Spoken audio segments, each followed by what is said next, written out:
क्या दिक्कत हुई आरक्षण से? सबसे मेन दिक्कत क्या है? सबसे मेन दिक्कत है देश का विकास रुक गया।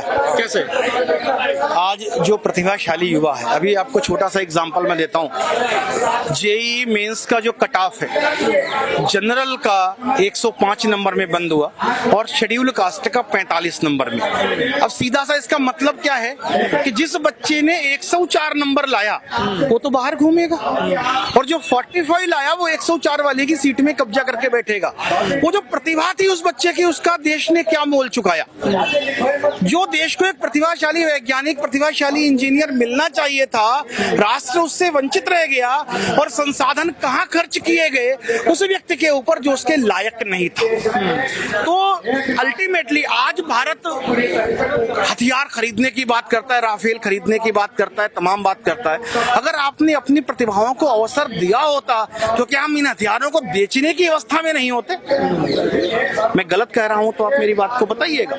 कि जो टैलेंट था, आज दिल्ली यूनिवर्सिटी का पीएचडी रिसर्च स्कॉलर में कट ऑफ 92 पर बंद हो गया जनरल कैंडिडेट का, और शेड्यूल कास्ट का जो कट ऑफ है 0 अंक पर प्रवेश दिया गया। तो मतलब वो 92 वाले व्यक्ति का स्थान छीन करके आपने 0 अंक वाले को दे दिया। इसको, इस डिस्क्रिमिनेशन को, इस नस्ल भेद को आप कहते दुनिया से आप गांधी के देश की बात करते हैं। गांधी दक्षिण अफ्रीका में किस बात की लड़ाई लड़ने गए थे? गांधी ने नस्ल भेद की लड़ाई लड़ी कि जो काले अफ्रीकी थे उनको स्थान छीनकर अंग्रेज गोरे को दिया जाता था। उस लड़ाई को लड़के गांधी ने नस्ल भेद के खिलाफ लड़ाई लड़ी। और आज उस गांधी के देश में नस्ल भेद है कि एक सवर्ण समाज के बच्चे को जनरल का, मैं सवर्ण नहीं कहता, मैं उस 76% आबादी का, जिसका रिप्रेजेंटेशन कौन करता है? हर बामन, ठाकुर, लाला, बनिया, राजपूत, कायस्थ, शेख, सैयद, पठान।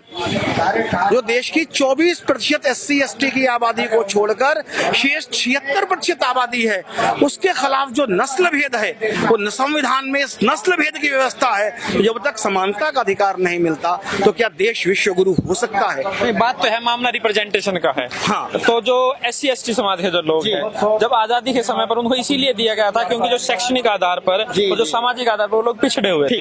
तो अब आपको क्या लग रहा है कि बराबरी आ गई है? मैं आपकी बात का जवाब देता हूँ। हाँ।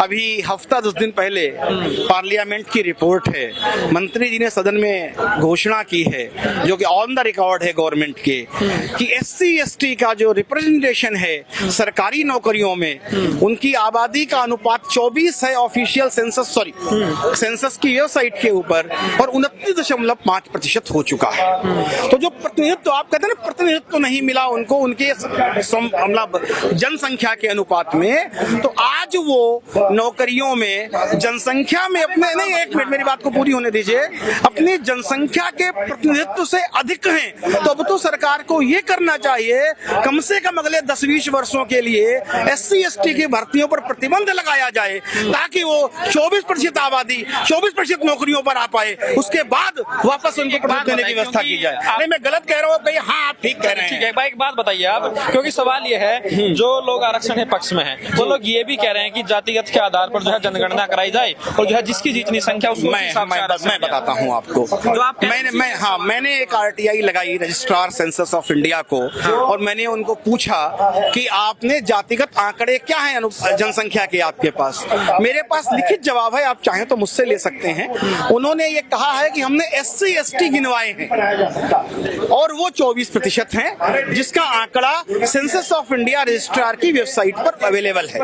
मतलब 24% SC ST है, शेष 76% जनरल है। तो जब उन्होंने जनगणना करवा लिया कि 24% है और 29.5% का कोटा वो ले चुके हैं, तो अब जरूरत है क्या आरक्षण की? चलिए मैं कुछ पंक्तियां कह देता हूं कि आरक्षण वास्तव में है क्या। कि जब सिंहों के बेटों पर कुछ भेड़ें शासन करती हों, वास्तविक आरक्षण क्या है?